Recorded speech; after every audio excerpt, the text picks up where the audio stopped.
आदाब, जय हिंद, जय भारत। मैं मोहम्मद तौफीक BTS news and TV channel में आपका इस्तकबाल करता हूं। आइए देखते हैं आज की ताज़ा खबर। इसकी वजह से लोगों को धोखा हुआ। आपको मालूम होना चाहिए कि केसीआर हमारे रेवंत रेड्डी साहब ने जो वायदे किए उसको पूरा नहीं किए। किसी को न लाइट का काम हो रहा है, लाइट की बिल का हो रहा है, न किसी को पेंशन आ रहा है। केसीआर साहब को कई बुजुर्ग लोगों की दुआएं साथ है। उसकी वजह यह है, आपको बताता हूं बेसिकली बुनियादी तौर पे क्या है।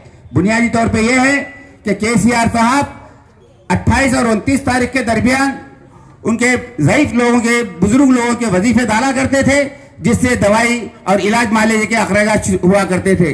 लेकिन अफसोस इस बात का है कि अब जो है तो एक महीने तक उनके वजीफे नहीं मिल रहे हैं, जिसकी वजह से वो लोग परेशान हैं। मेरी आपसे यही गुजारिश है, ये चीजों को देखिए। आप कांग्रेस के वायदों को मत देखिए। कांग्रेस के वायदों में कोई जान नहीं है। क्योंकि केसीआर साहब जो वादा करते हैं उसको पूरा करते हैं। उन्होंने सबसे पहले 2014 में शादी मुबारक की स्कीम का ऐलान किया। कोई हुकूमत नहीं करी, कोई पार्टी नहीं करी, लेकिन केसीआर साहब ने शादी मुबारक का ऐलान किया और कल्याण लक्ष्मी भी किया। इन्होंने हिंदू मुस्लिम का भेदभाव किए बगैर दोनों को, हर दोनों को शादी मुबारक भी दे दिए और कल्याण लक्ष्मी भी दे दिए।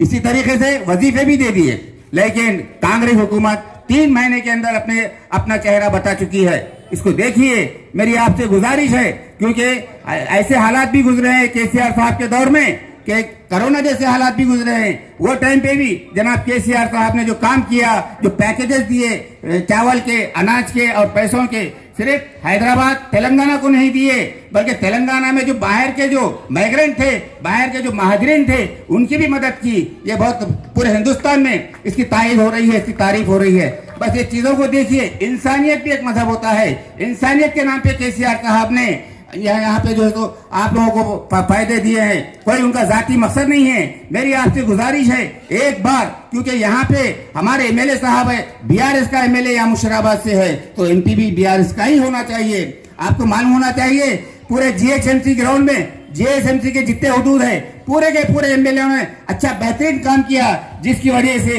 पूरे एमएलए हमारे जीते हैं। कांग्रेस एक एमएलए भी नहीं जीती। अब हमारा सवाल है कि अब हमारा मुतालिबा है जनाब नागेंद्र साहब को हमारी पार्टी से पहले इस्तीफा देना चाहिए। इस्तीफा देके आप कांग्रेस के बैनर के नीचे इलेक्शन लड़िए, क्योंकि ये आवाम को धोखा दिए हैं। अब ये धोखेबाज आदमी हैं। एक बार नहीं, इससे पहले 3 बार धोखा दे चुके हैं। वो टिकट के लिए, अपने मफाद के लिए, अपने जाती फायदे के लिए वो पार्टियां बदलते हैं। दल बदलू शख्सियत है। इससे पहले कांग्रेस टिकट नहीं दी, तेलुगु देशम से टिकट लिए और जीत गए। उसके तेलुगु देशम से हट गए, कांग्रेस गवर्नमेंट आई, कांग्रेस में चले गए। उसके बाद BRS हुकूमत आई, BRS में शामिल हुए, फिर टिकट लिए, फिर जीत गए, फिर जीत के फिर आज कांग्रेस में शामिल हुए हैं। ये देखिए, ये धोखेबाजी चाहिए आपको या आपका काम चाहिए? ये धोखेबाज उम्मीदवार को वोट मत दीजिए।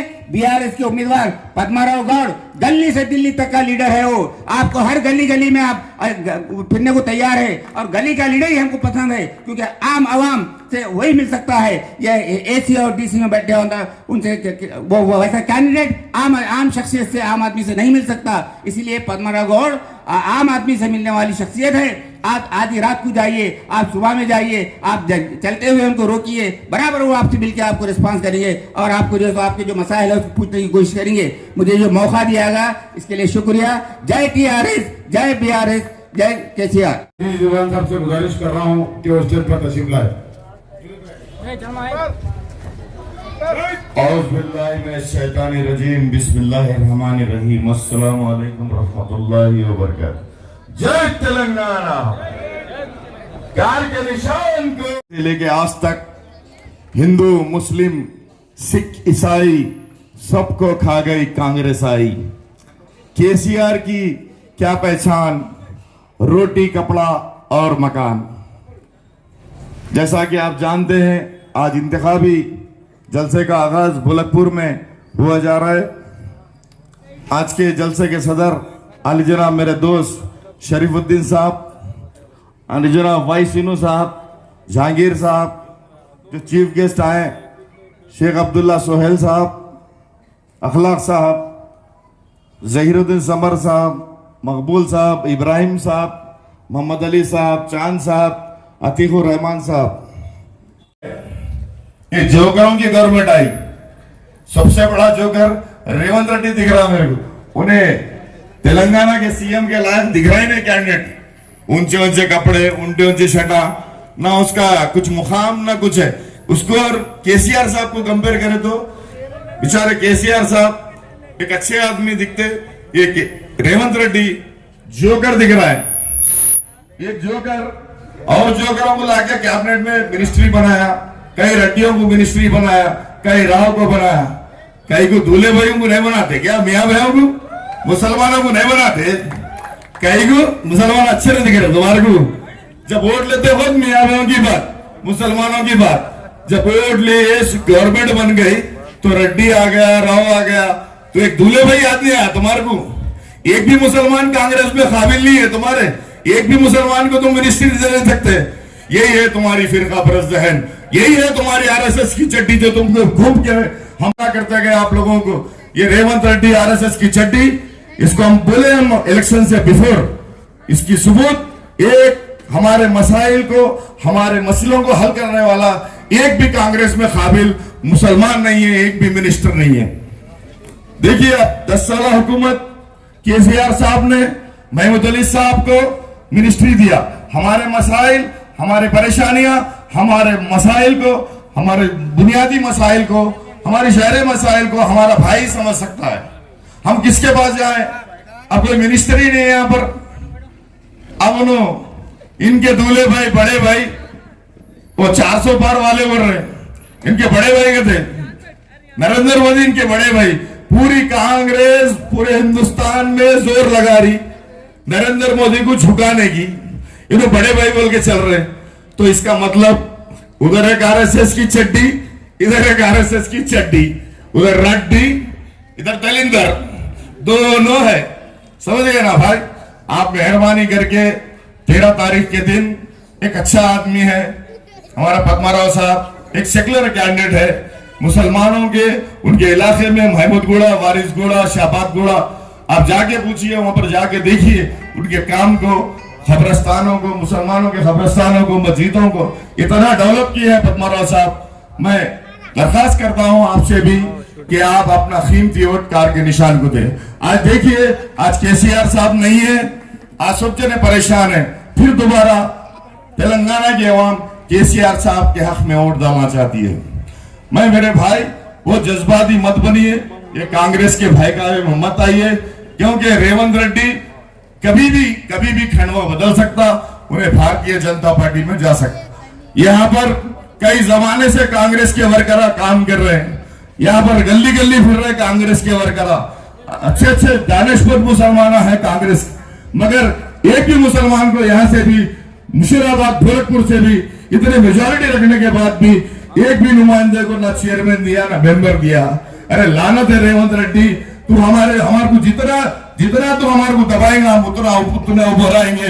मैं दावे के साथ कह रहा हूं, आने वाले इलेक्शन में हम कांग्रेस से ज्यादा, हमारे एमपी आएंगे, कांग्रेस से ज्यादा हम जीत के बताएंगे। कांग्रेस जितने 2 डिजिट है तो हम 4 आएंगे, कांग्रेस अगर 6 आई तो हम 10 आएंगे, कांग्रेस अगर 10 आई तो हम 12-15 आएंगे इंशाल्लाह। आप लोगों का साथ चाहिए, आप लोग किसी के बहकावे में मत आइए।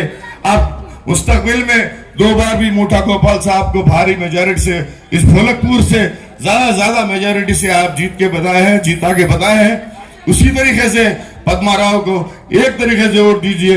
अब मुखानी जो भारतीय जनता पार्टी का एमपी है, कभी मसले मसाइल में नहीं आया, कभी हमारे डेवलपमेंट के काम को नहीं आया, कभी उसकी 5 साल में सूरत ही नहीं थी, और जब भी स्टेटमेंट देता है तो मुसलमानों के खिलाफ देता है। मुसलमान देशद्रोही, मुसलमानों का अड्डा है, ये अड्डा वो खड्डा, इसलिए उसको खत्म कर देना है। वो भारतीय जनता पार्टी के लीडर को खत्म कर देना है। हमारे शरीफ भाई सिग्नल दे रहे, खत्म कर दो। और भी बहुत बातें बाकी थे, आते आते आएगा उनको ख्याल, जाते जाते जाएंगी बेकरारी। हमारे सलीम भाई एक्स हज हाउस चेयरमैन साहब से दरखास्त करता हूं डाइस पे तशरीफ लाए, वो यहाँ के ही रहने वाले हैं। सलीम भाई को मुशीराबाद की और भोलकपुर की आवाम तेलुगु देशम के जमाने से जानती और पहचानती है। मैं तहे दिल से ये जो मौका दिया गया, इसका तहे शुक्रगुजार हूं। ममरू जय तेलंगाना। MLC को साबिका सदर नेशन वक्फ बोर्ड और साबिका सदर नेशन हज कमेटी का गोलकपुर की सरजमीन पर इस्तकबाल करता हूँ। अब मैं बिला ताखिर हाफिज साहब से गुजारिश करूंगा जो चिलकलगुड़े से यहाँ पर तशरीफ लाए, मैं माजूरत के साथ कहूंगा कि हर मुखर्रिरीन को 2 मिनट में अपने तकरीर को खत्म करना होगा, वक्त की कमी है और मुखर्रिरीन ज्यादा है। तो हाफिज साहब आइए 2 मिनट के अंदर अपने ख्यालात का इज़हार करें। हमारे सलीम भाई, सोहेल भाई, शरीफ भाई, अली भाई और तमाम TRS के BRS के लीडर को इस्तेकबाल करता हूँ। मुठा गोपाल साहब और मुठा जयसिम्हा साहब का इस्तेकबाल करता हूँ कि वो स्टेज पर तशरीफ लाएं। आता था जो साफ कराना, घासा उड़ाते थे, जो खर्चा कराते थे साला, बल्कि बाद में जो साथ रहते उनको पूछे तो नहीं ऐसा साफ कराते, ऐसा लाखों रुपए खर्चा आता बोलते। तो उसके बाद रमजान हो गया, रमजान होने के बाद सबको क्या करें, चलो ईदगाह को बोल के पट्टों का फेंसिंग का कब्रिस्तान में पूरी रोड डलाए। क्यों बोलते डोला लगे वक्त बारिश के दिनों में कीचड़ आके तकलीफ होती थी, वो तकलीफ को देखते हुए बोले तो उनके खुद ही से पद्मारो साहब उनका इंटरेस्ट से वो काम करे सो कोई भी बोले सो नहीं है। और इतने लाइटा जलाए कि रात में भी 2 बजे हो 3 बजे हो वहाँ कब्रिस्तान को जा सकते। वैसा जब हमारे पद्मारो साहब उनके इंटरेस्ट से करे सो है। पद्मारो साहब एक सेकुलर लीडर है और बहुत अच्छे लीडर है। और हमारे क्या शाबान में भी कब्रिस्तान साफ कराते, 2 से 2.5 लाख रुपए खर्चा आता। तो वो भी क्या करे, वो टेंडर गवर्नमेंट से टेंडर दिला के गवर्नमेंट से साफ करने लगाए। तो वो भी पैसे, इसके पैसे, अवाम के पैसे, अपने पैसे बचे वो भी। तो वो भी उन्होंने पद्मारो साहब ये कर सकते जी, अब अपन बोल के हमारे दिमाग में लाए, नहीं तो हमने शाबान को मस्जिद से साफ होता था पहले। तो एक 4-5 साल से पद्मारो साहब वो टेंडर दिला के वो उन्होंने गवर्नमेंट से काम करा रहे। और लालागुड़ा कब्रिस्तान है, उधर भी जाके देख ले भी सकते हैं। तो ईदगाह, कब्रिस्तान, फ्लोरिंग, हर चीज करे। मैं से आप तमाम भाइयों से गुजारिश है, पद्मारो साहब एक सेक्युलर लीडर है, बहुत अच्छे लीडर है। मैं एक हाफिज हूँ, फिर भी मैं उनके साथ रात में, दिन में मैं उनके साथ ही रहता हूँ। कुछ भी काम रहा तो रात में 3-3 बजे जाके भी मैं फोन कराया हूँ। पद्मारो साहब क्यों बोलते रात में 2 बजे 3 बजे सोते, वो टाइम पे भी कभी भी आधी रात को मैं घर में जा सकता हूँ। तो मंच पे बैठे आली जनाब अलहाज मोहम्मद सलीम साहब और हमारे इक़्तिदार से आने से पहले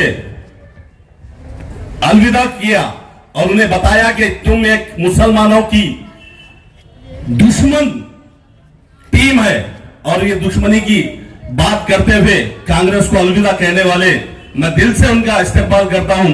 अब्दुल्ला सोहेल साहब का बड़ी खुशी हुई जब उन्होंने TRS ज्वाइन किया। इस एरिया के हमारे इस जलसे के शरीफ उद्दीन साहब और श्रीनिवास साहब और TRS के सारी टीम का मैं तहे दिल से शुक्रिया अदा करता हूं कि मुझे कुछ बोलने का मौका दिया। मैं आज आप लोगों के सामने अगर आया हूं तो एक बात बताने के लिए आया हूं। वाकई हिंदुस्तान बहुत मुश्किलों से गुजर रहा है, मगर डराया दोनों तरफ से जा रहा है, बीजेपी की तरफ से भी और कांग्रेस की तरफ से भी। और ये सिर्फ डरा रहे मुसलमानों को। आप गौर करिए, अगर इत्तेहाद का जोड़, अगर गठबंधन सारे स्टेटों में किया जा गया मगर सिर्फ तेलंगाना में नहीं किया गया, क्यों? जरा सोचिए। क्या तेलंगाना में मुसलमान नहीं थे? क्या तेलंगाना में सेकुलर हुकूमत नहीं थी?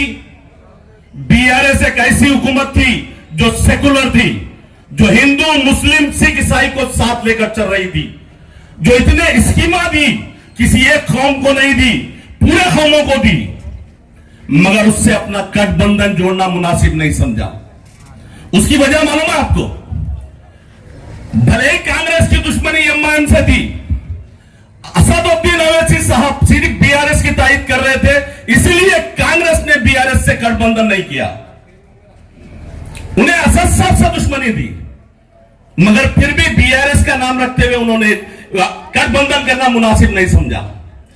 और देखिए, उस असदुद्दीन ओवैसी को सारे स्टेटों में अपने कैंडिडेट नहीं ठहराए ताकि वो जीत जाए, मगर कल की एक तकरीर में प्रियंका गांधी ने असदुद्दीन ओवैसी को जो है गद्दार बता दिया, उसे बीजेपी लीडर बता दिया, उसका एजेंट बता दिया। अब बताइए मुसलमानों की कुर्बानी कितनी जाय करते हैं ये कांग्रेस वाले। हर कम इन्हें कांग्रेस वालों को मुस्लिम वोट तो चाहिए, मगर मुसलमानों के रहबर नहीं चाहिए, मुसलमानों की नुमाइंदगी नहीं चाहिए। कोई मुसलमान को ये चेयरमैन नहीं, कोई मिनिस्टर नहीं देते।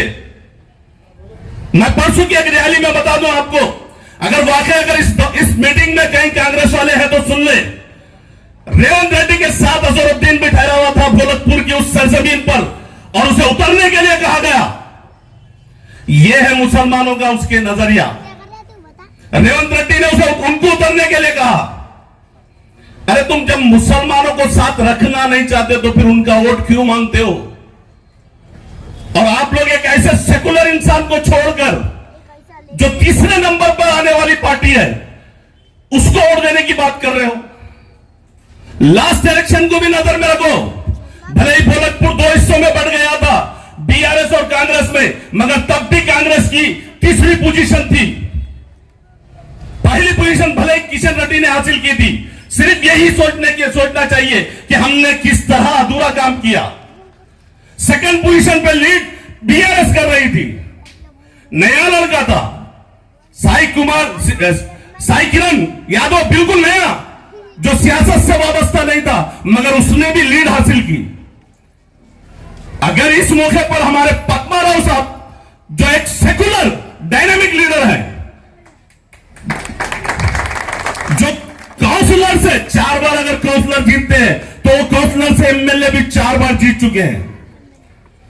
कोई ऐसा दिन यानी कोई ऐसा साल या कोई ऐसा इलेक्शन नहीं रहा हो जो हारे हो। उनकी सादगी ऐसी है कि हर वो एरिया में हर वो आदमी को देखकर पहचानते और नाम से बोलेंगे। एक बार मिलकर देखो, उनके पास काम लेकर जाके देखो। मैंने गोरखपुर के कई ऐसे जो दवाखानों में फिर रहे थे, दवाखानों के स्लिप लेकर वहां सनतनगर गया, जब यहां पर लक्ष्मण बैठा हुआ था, मैंने उन्हें पैसे दिलाए सीएम फंड से। पद्मा राव साहब ने साइन किया, बोले तुम्हारे एरिया का एमएलए क्यों नहीं? मला साहब काम तो आपको भी करना है। बोले करिए, बिल्कुल करेंगे, लाइए।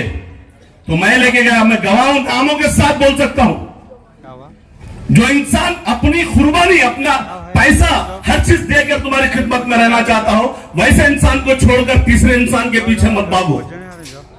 आपको मालूम है, लोग कहते हैं बीजेपी में बीआरएस मिलेगी।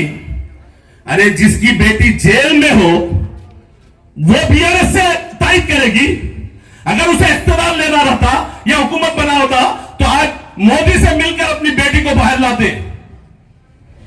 कांग्रेस की बेटी अंदर नहीं है, भले ही तुम लोग पूरा उठाने किए हो, बीजेपी से मुआहदा कर प्रियंका गांधी के मर्द को बचाया हो, मगर केसीआर ने कभी यह दावा नहीं किया कि हम तायद करेंगे। उन्होंने बिल्कुल लड़ना मुनासिब समझा और आज इलेक्शन में अकेले ठहरे हुए हैं कि हम लड़ेंगे, पब्लिक जो फैसला करेगी, मगर हम अपना हक अदा करेंगे।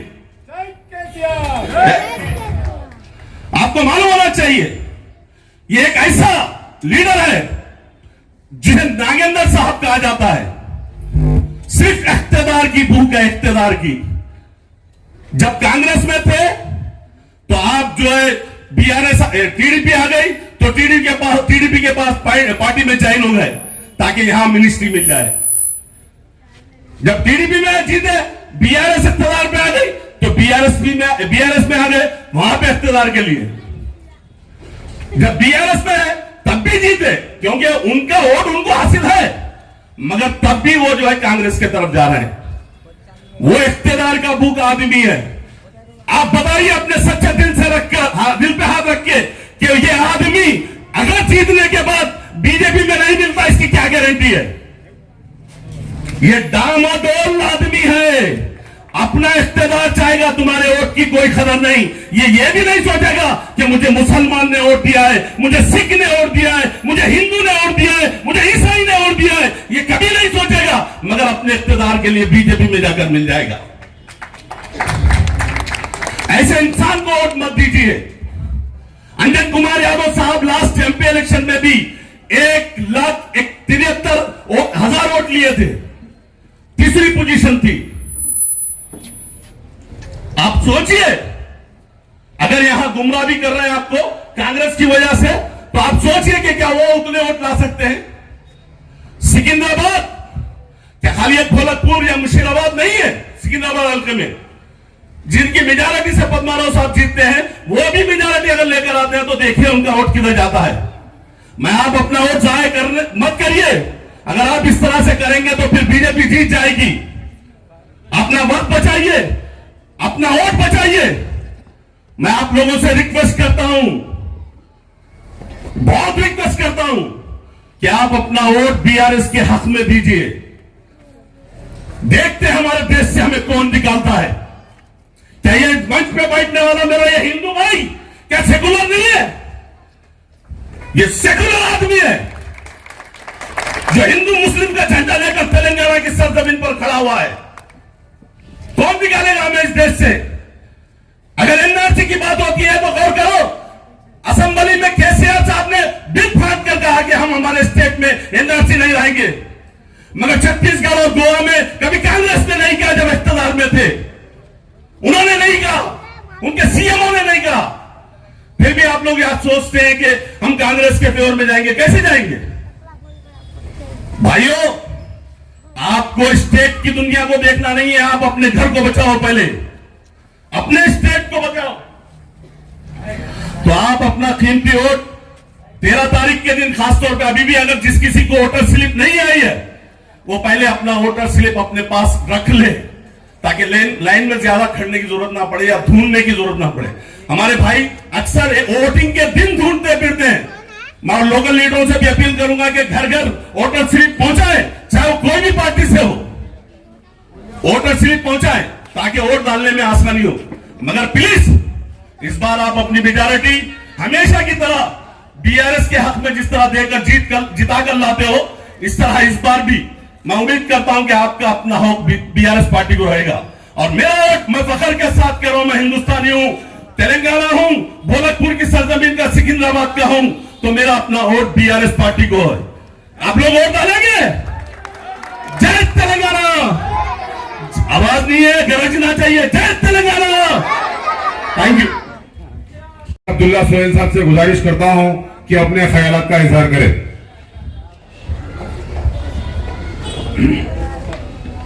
अस्सलामु अलैकुम वरहमतुल्लाहि वबरकातुहू। सैनशीन पर तशरीफ फरमा, आप सब के हरदिल अजीज इस हल्के के एमएलए जनाब गोपाल भाई साहब, सलीम भाई, शरीफ भाई, जुनेद भाई, और अभी जो शोला बयाजी अजीज भाई ने जो बयान किया है आपके सामने, और सैनशी पे तमीम मुअज़्ज़िज़ हज़रात, मेरे भाइयों,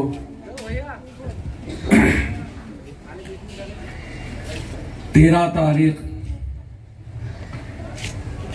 फिर से एक बार हमको बांटने की कोशिश की जा रही है, मगर इस बार बाहर से नहीं, अंदर से खतरा ज्यादा है। कुछ लोग हमसे कह रहे हैं, हमारे लोगों से कह रहे हैं कि सेक्युलर पार्टी को वोट डालो, नेशनल पार्टी को वोट डालो। मैं आपसे पूछना चाहता हूं, सिकंदराबाद हल्का पार्लियामेंट्री जिसमें हमारे 5 एमएलए मजबूती से साथ ठहरे हुए हैं, जो अपने अपने इलाकों में बहुत ही मोहब्बत और मकबूल है, वहां पर क्या कांग्रेस जीत सकती है? मैं वो दानिश्वरों से पूछता हूं आपके जरिए, मैं आलिम दीन से पूछता हूं आपके जरिए। आप हिकमत की कुंजी है, हमारे असासा है, हमारा गुरूर है, हमारी आस है, हमारी नस्लों की, हमारी हिफाजत की जिम्मेदारी आप पर है। खुदारा आप हमको इस इलेक्शन में मत बांटो। आप किस वजह से बांटना चाहते हैं? क्या आपके पास ऐसे मालूमात है, कुछ ही दिन पहले 10 दिन पहले यूनाइटेड मुस्लिम ऑर्गेनाइजेशन कहती है कि हैदराबाद में असदुद्दीन अवैसी को डालो और बाकी जगह जहां पर तुमको जो सेकुलर दिखता उनको डालो। क्या वजह थी वो उलमाओं की? 2 दिन पहले अपना स्टेटमेंट बदलते हैं, 16 हलकों में कांग्रेस को डालो बोलते हैं। क्या मजबूरी है? किसका दबाव था? तुम उस खुदा से डरने वाले हो, तुम नबी करीम सल्लल्लाहु अलैहि वसल्लम की हदीस सीने में रखते हो। तुमको खौफ खुदा का होना चाहिए, तुमको मोहब्बत रसूलुल्लाह सल्लल्लाहु अलैहि वसल्लम से होनी चाहिए। तुमको किस बात की मजबूरी थी जो तुमने ये बयान बदला? किसने बदलाया तुम्हारे को?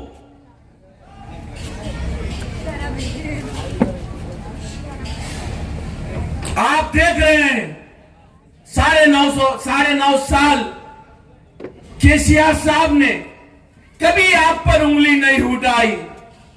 क्या खाते हैं, क्या पीते हैं, कैसे रहते हैं, आपसे नहीं पूछा गया। आपकी शरीयत पे कभी मदद नहीं करे। यहां तक कि कोरोना में सारे स्टेट वाले तबलीगी जमात पर पाबंदी लगाए। केसीआर साहब वाहिद एक शख्स थे जो तबलीगी जमात पर पाबंदी नहीं लगाए बल्कि सपोर्ट किया। फिर आज आप किस वजह से केसीआर साहब को सेकुलर नहीं समझते हैं? किसके दबाव में आप कर रहे हैं? खुदा का खौफ करो, खुदा का। खबर में आपको भी जाना है, सवाल के जवाब आपको भी देना है और हर सवाल के जवाब में आपको मेरे आका दो आलम सल्लल्लाहु अलैहि वसल्लम के चेहरे मुबारक को देखना होगा। किस मुंह से देखेंगे आप? ये सियासत है। यहां पर आपको वही काम करना है जो आपको सही लग रहा। अरे मासूम अवाम, मुसलमान मेरे भाई बहन ये समझ रहे हैं कि किसके हक में वोट डालना चाहिए और आपको ये बात समझ में नहीं आ रही तो समझ में हमारे आ रहा है कि आप किस तरफ जा रहे हैं। आप सारे लोग असदुद्दीन अवैसी साहब के हक में वोट का इस्तेमाल करो, बोले शुक्रिया, वेलकम। मगर आप जिसको 16 के हलकों में जिसका सपोर्ट कर रहे हैं, उनकी लीडर प्रियंका गांधी कहती है कि असदुद्दीन अवैसी बी टीम है, तो क्या आप नरेंद्र मोदी का साथ दे रहे हैं?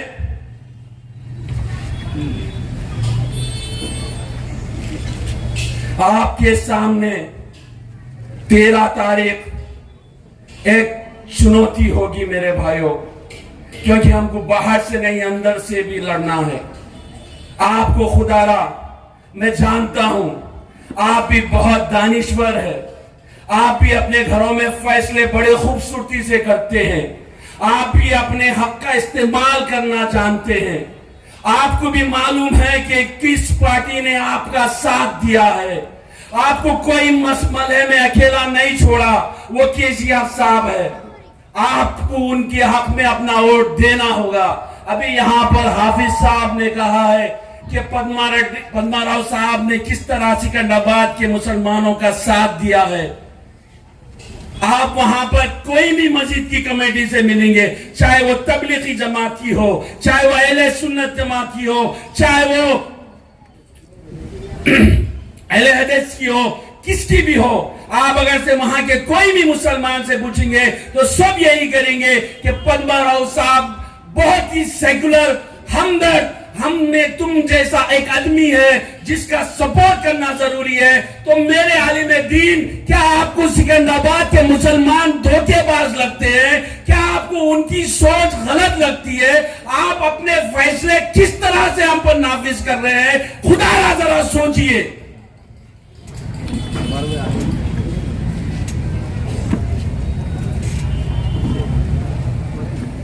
13 तारीख के दिन मैं जहां तक समझता हूं, मेरा दिल गवाही दे रहा है कि 13 तारीख के दिन आप अपना हक, आप अपना वोट ये शहादत की उंगली से केसीआर के हक में आप अपना वोट देकर वो तमाम ताकतों को तमाचा मारेंगे जो आपको, हमारे को बांटने की कोशिश कर रहे हैं, जो हमारे नस्लों की खराबी करना चाह रहे हैं, जो हमारे नस्लें जो अब यहां पर परवान चढ़ेंगी, उनके सामने आपको अपना सर उठाकर जवाब देना होगा कि हमने जब कभी बंटने की बात की, हम नहीं बटे, हम हिंदू मुसलमान मिलके रहेंगे और क़यामत तक रहेंगे।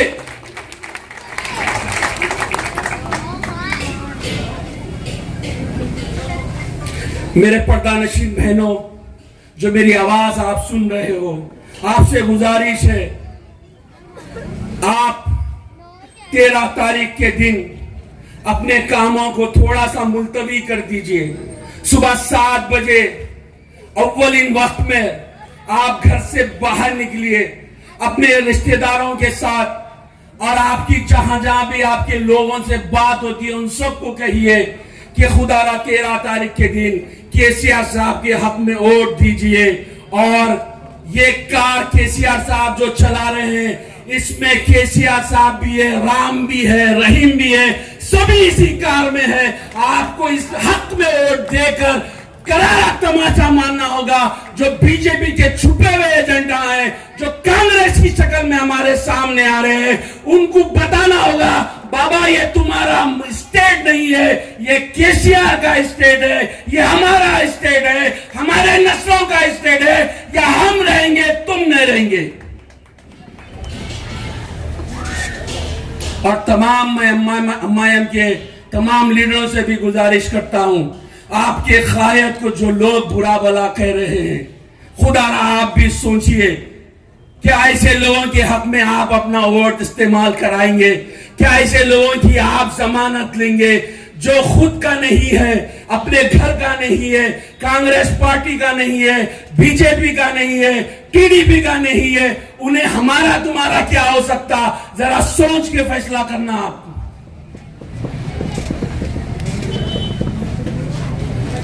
और रेवंत रेड्डी के बारे में तो हमारे भाई बहुत कुछ बोल चुके हैं, मैं सिर्फ इतना बोलता हूं, ये आरएसएस का एजेंट पूरी कांग्रेस पार्टी को खा गया। भाई साहब, ये तुम्हारे हमारे को क्या छोड़ेगा?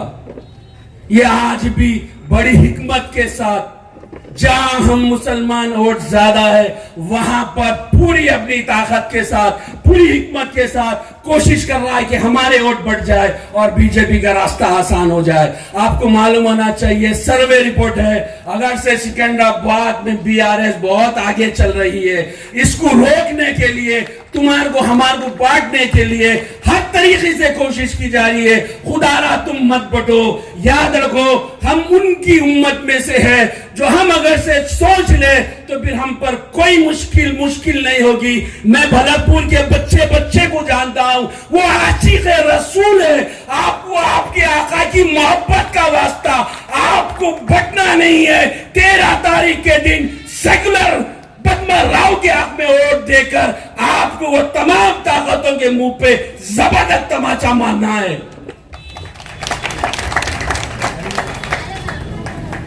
और अभी वक्त की कमी की वजह से मैं आपसे सिर्फ गुजारिश कर देता हूं कि 13 तारीख के दिन भाई आप सब अपने अपने घर वालों के साथ, अपने रिश्तेदारों के साथ, दोस्त अहबाब के साथ 13 तारीख के दिन अव्वलिन वक्त पर अपने घरों से निकलिए। धूप का बहुत लंबी धूप, कड़क धूप है, लिहाजा 10 बजे 11 बजे जाने से बेहतर है फजर के बाद 7 बजे के बाद आप अपना हक का इस्तेमाल, वोट का इस्तेमाल कीजिए, बीआरएस के हक में कीजिए।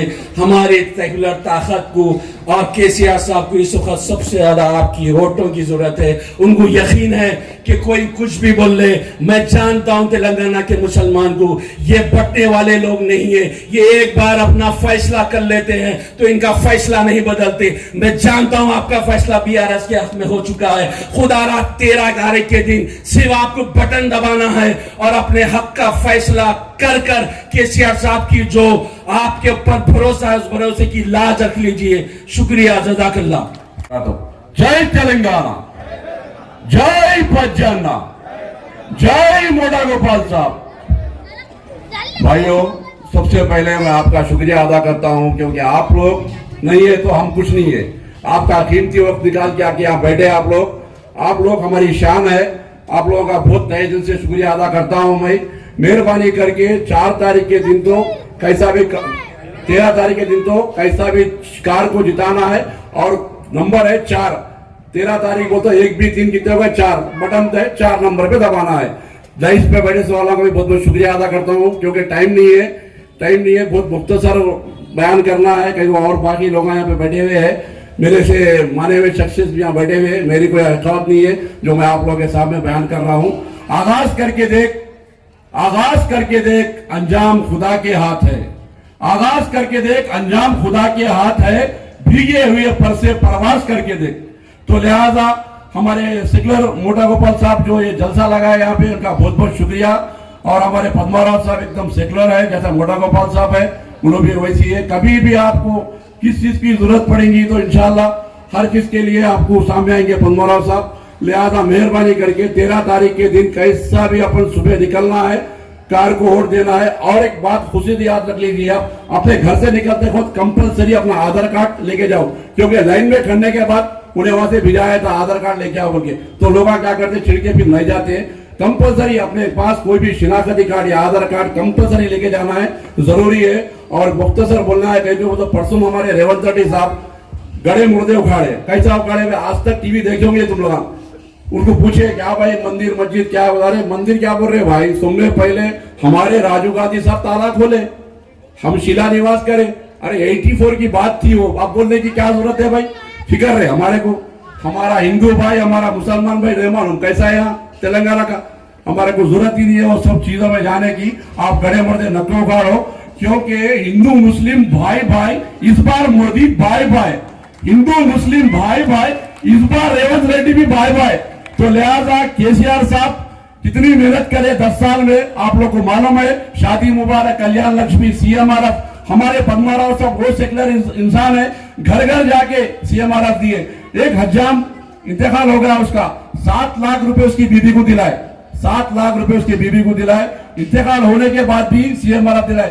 कोई भी कांस्टिट्यूंसी से आदमी आता था, ये नहीं देखते थे हर आदमी आया काम करना है, कोरोना में भी दुनिया की मेहनत करे। लिहाजा मैं माफी चाहता हूं, आप मेहरबानी करके कैसा भी सुबह 7 बजे निकल के कार के निशान को वोट देके हमारे मोटा गोपाल साहब के हाथ मजबूत करना है, हमारे पद्माराव साहब के, हमारे केटीआर साहब, हमारे केसीआर साहब के हाथ मोटा करना है। जाते जाते एक शेर और एक सुनाना चाहता हूं बीजेपी और कांग्रेस के बारे में।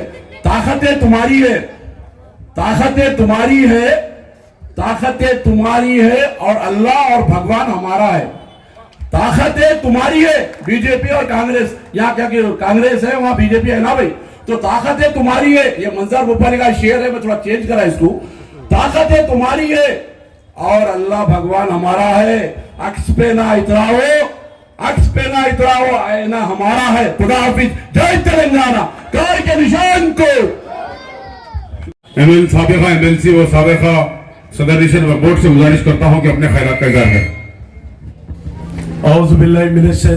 बिस्मिल्लाहिर्रहमानिर्रहीम।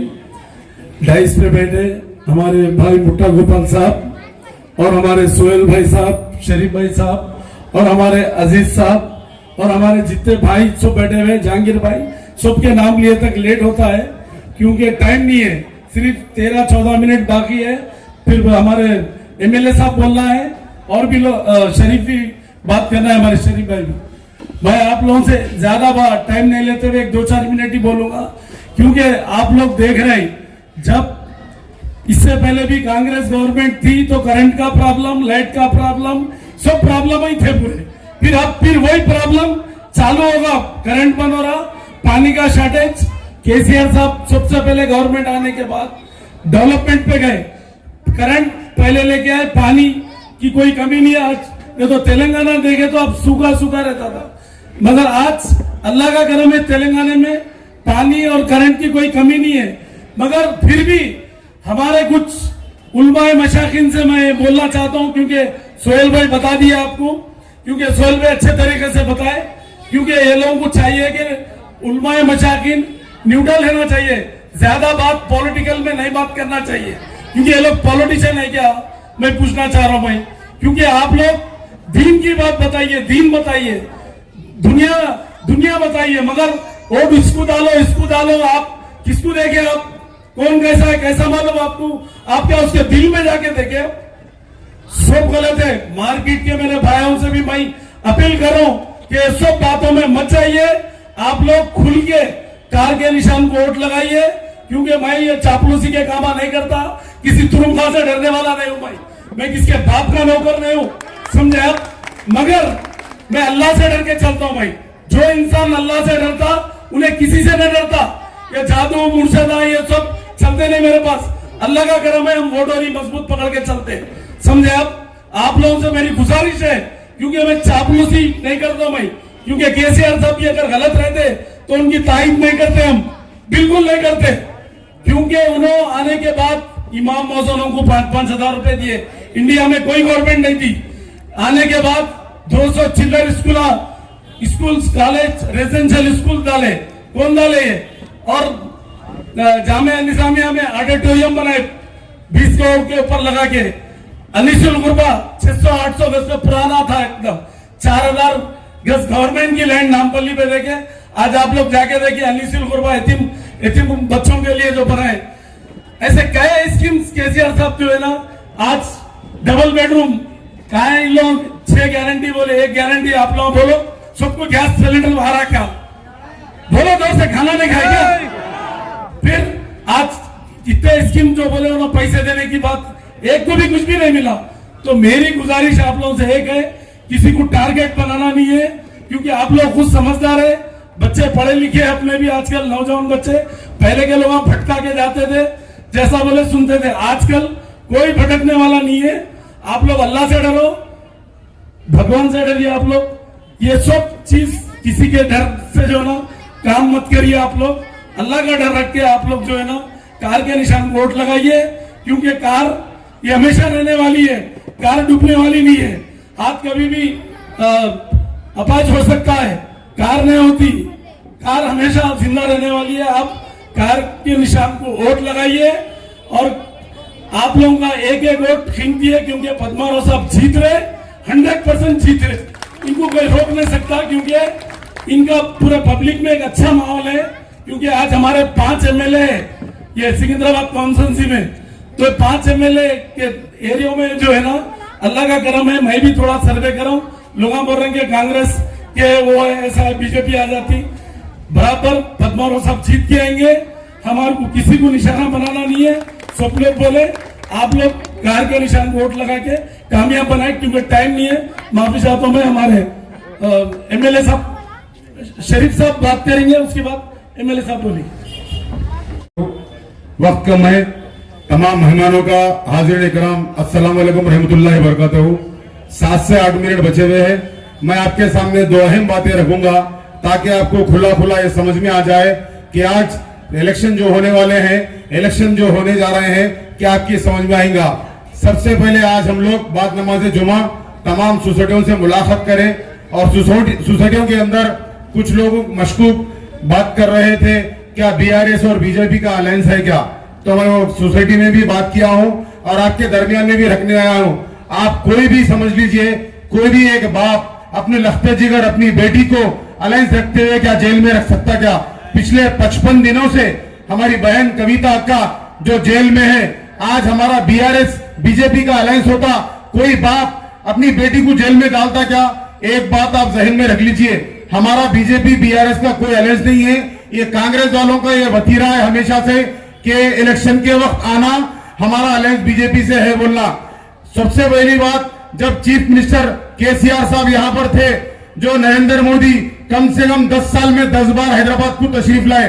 आप याद होगा, या आप अखबार तारीफ उठा कर देखो, यूट्यूब चैनल पे देखो, एक बारी केसीआर साहब गए, उसके बाद कभी भी मोदी का इस्तेमाल करने नहीं गए। इससे बड़ा सबूत क्या चाहिए आपको। लोग बहुत बातें करेंगे, इनसे अलायंस है, उनसे अलायंस है, लेकिन वक्त की कमी है। आप लोगों से गुजारिश करूंगा कि लोग पूछ रहे थे कि पद्माराव कौन है, लोग हमसे पूछ रहे हैं आखिर पद्माराव है क्या। अरे पद्माराव उस शख्स का नाम है जो दवाखानों में जो शरीक होते हैं लोग, जो अपने घर वालों से पहले पहुंचने वाले का नाम अगर कोई है वो पद्माराव है। आज आपके दरमियान में आपकी मुसीबत, आपके गम या खुशी में पहुंचने वाले शख्स का नाम, आपकी दहलीज पर अगर कोई पहुंचने वाले का नाम है, कोई किशन रेड्डी नहीं आता, ना नागेंद्र नहीं आता, आपके दहलीज पे पहुंचने वाले का नाम पद्माराव है।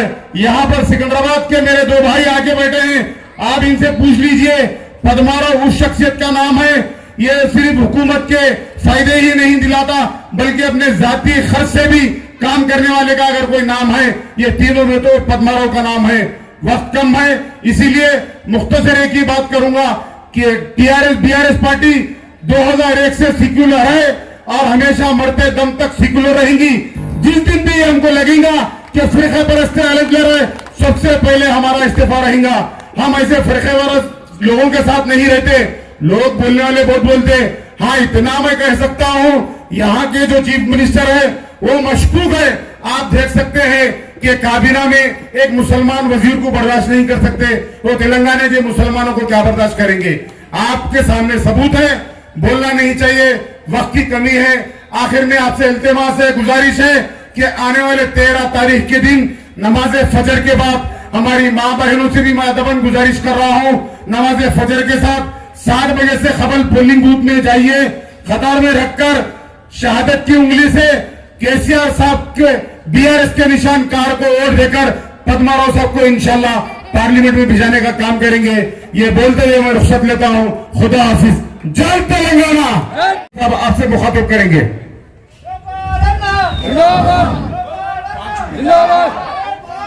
जय तेलंगाना, जय तेलंगाना, जय केसीआर, जय केसीआर। 13 तारीख को पद्माराव साहब को वोट कार का निशान के ऊपर वोट डाल के पद्माराव साहब को जिताना बोल के बोलते हुए बात कर रहा हूँ। भाइयों और बहनों, आप लोगों को मालूम देना चाहिए इस तरीके से अपन गोरखपुर को जो भी मसला है हर मसले को हल करते हुए अपन पूरे मिलके चल के अपना गोरखपुर को अच्छी तरह से डेवलप करें। पहला आप लोगों को मालूम है जिस तरह के 2009 में कम से कम 14 मेंबर्स मर चुके हैं पानी पोल्यूशन पानी की वजह से, लेकिन आज गोरखपुर में जिधर भी देखो अच्छा साफ पानी आ रहा, जबरदस्त ड्रेनेज चल रहा और भी लाइटों का कुछ कमी नहीं, रोडों को भी अच्छा बना है। जो भी है अपन अच्छा करा सकते हैं। अपन ये बात अपन अगर पद्माराव साहब को जीत लिए तो गारंटी अपना जो है गोरखपुर में हर चीज को डेवलप कर ले सकते हैं। पद्माराव साहब ऐसे शख्सियत है, हर गरीब आदमी को काम करने को तैयार रहता, मदद करने को तैयार रहता। उन्हें रात में 2 बजे भी जाओ 3 बजे भी जाओ उठ के बाहर आके काम करने वाला है। आज तक 2 बार कारपोरेटर थे, 4 बार एमएलए बने, 1 बार मंत्री था, दूसरे बार डिप्टी स्पीकर भी थे। जो भी हर छोटा बच्चे से अच्छा बात करके उसका काम करने को कोशिश करता है। इस बात से मैं बता रहा हूँ आज 3 लोगों को इससे पहले अपने आप को बीजेपी का एमपी है जो किशन रेड्डी 10 साल का एमपी है। आज तक अपन किधर भी किशन रेड्डी का सूरत में नहीं देखे, उन्हें आज तक कुछ डेवलपमेंट एक्टिविटी नहीं बना है, कुछ भी नहीं बना। इस वास्ते एक बार मैं हर बहनों को माँ को सबको बोलते हुए आप लोग 13 तारीख के दिन सुबह बाहर आकर अपना कार का निशान के ऊपर वोट डालकर अपना केसीआर साहब का आप मजबूत करना। सब भाइयों को बहनों को नमस्ते करते हुए वोट फॉर कार के निशान पे वोट डालना।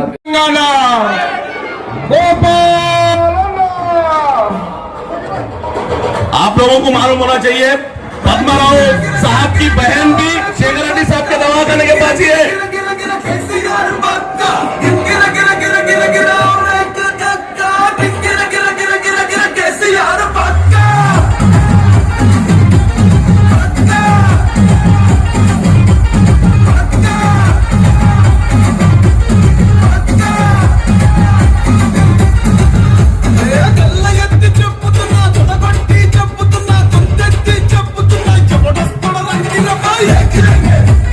देख लेंगे